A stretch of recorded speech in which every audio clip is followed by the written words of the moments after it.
How's practice today, Rocko? It was great practice, starting the week off strong on Tuesday, getting ready for ECU. Yep. How you feeling? I'm feeling great. Yeah. What's coming back from that injury? What that mean to you to have such a strong performance? It was really good just to be back out there on the field. I was ready the week before that, but we're just talking with the coaches, just give me a little bit more time to come back fully healthy. So it felt really good to be out there with the guys. How much does it help when you're making that decision to know that you have two really capable guys at the position who can handle that spot while you're gone?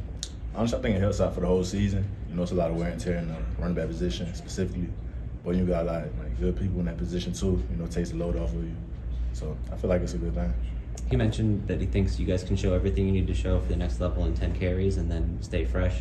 How do you balance that against, I know some guys like to kind of get in rhythm out there and kind of have a heavy workload. How do you put all that in perspective? Personally, I like it, especially when you go to the next level. The thing they do look at is your wear and tear. So say if you're a back that takes 20 every game, 30 every game, they do take that into account. So I think it's really good if you could take 10 carries and make something happen with it, have a good average. I think you're pretty good bet. Coach Traylor said the locker room after FAU was like as excited as he's seen it since he's been here. Yes, sir. What was that atmosphere like?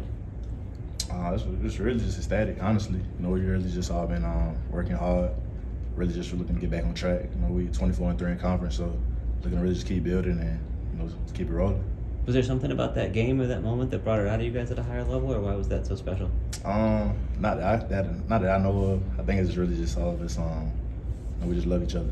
We're a tight team. We love what we're doing. We all looking to make it to the American Championship. So that's definitely a step we had to take to get there. So. Rocko, you guys are big favorites this week against East Carolina. How do you kind of not let that jump up and make this a trap game? I say don't eat the cheese. You seen Coach finger, so just don't eat the cheese. Take it, be grateful for it, but at the end of the day, we gotta go out there on the field and perform.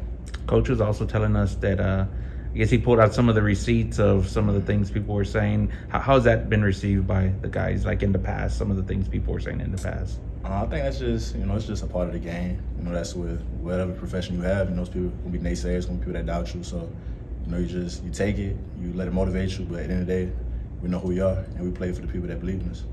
Was there anything from that receipts that jumped out or was funny to you, or anything that caught your eye as you guys were going through that? Not that I know of. Y'all probably know better than me, but it's a lot of them out there. So. Rocko, do you think there's another level this team could reach? I think it is. I think every week we're taking a step towards that. We don't want to play basketball, in the middle of the season, we want to play at the end of the season, when you're in the championship. So every time we go out there on the field, just trying to be better every time.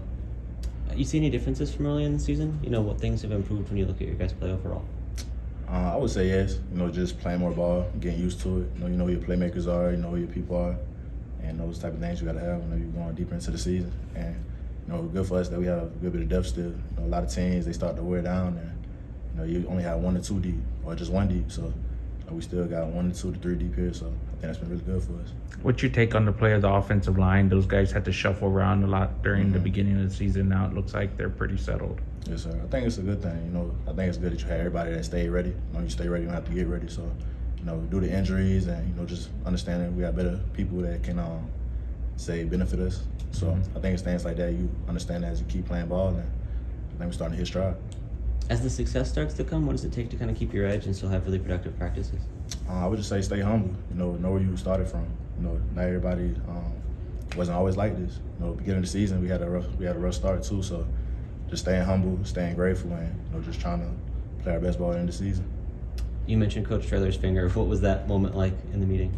Really just so quick, trying to understand what happened. You just seen he was talking about the mouse trap, and all of a sudden you see his finger come up. It's a little bit bruised. So I think it's just actualizing, saying actually, don't eat the cheese, it can hurt you. So we've been trying to figure out who set the trap. Do you know?